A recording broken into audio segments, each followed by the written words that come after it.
Today, we're diving into a really thought-provoking idea. What if Germany had a completely new purpose in our changing world? We're going to look at a vision that proposes just that, and believe me, it raises some pretty big questions. At the core of this entire concept is the idea that the world is undergoing a massive transformation. We're talking about a deep spiritual and societal shift. Think of it like a global reboot. And this transformation, well, that's the stage where Germany's proposed new role comes into play. So within this global shift, what's Germany's part? What role is it meant to play? Well, the answer proposed here is really interesting because it's not about dominance at all. It's about looking at it from a completely different angle. And this is where it gets really specific.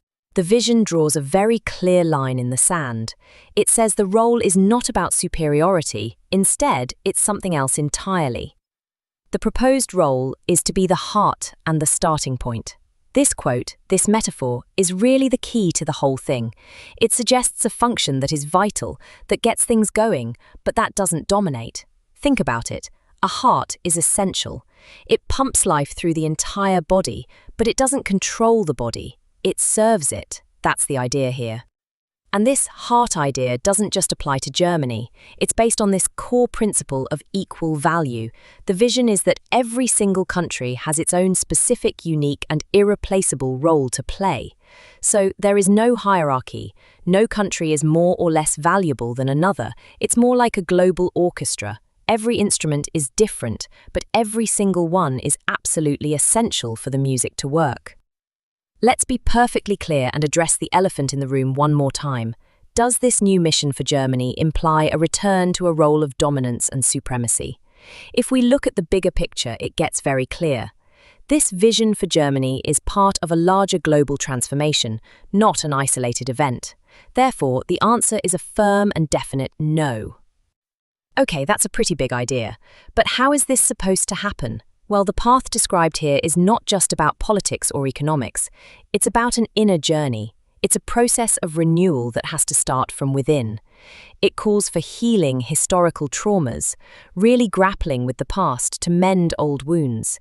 It re-establishes the people's connection to their ancestors, their strength and wisdom, and to older, perhaps even forgotten cultural roots.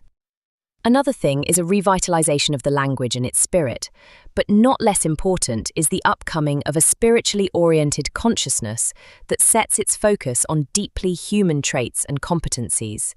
We talk about a comprehensive cultural and spiritual renewal, but here's the thing, none of this is presented as a guarantee.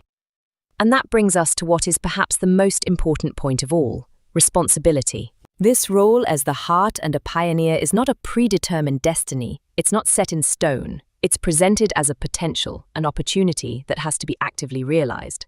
It only becomes real if people choose to make it real. So, the responsibility shifts from a grand, abstract idea directly to the individual level. Which leaves us with one final big question to think about. Is this whole thing just a spiritual vision for the future, a nice idea? Or is it actually a call to action, a direct challenge for people to do something here and now? That's the question we're left with. And the answer, well, that's for everyone to decide for themselves.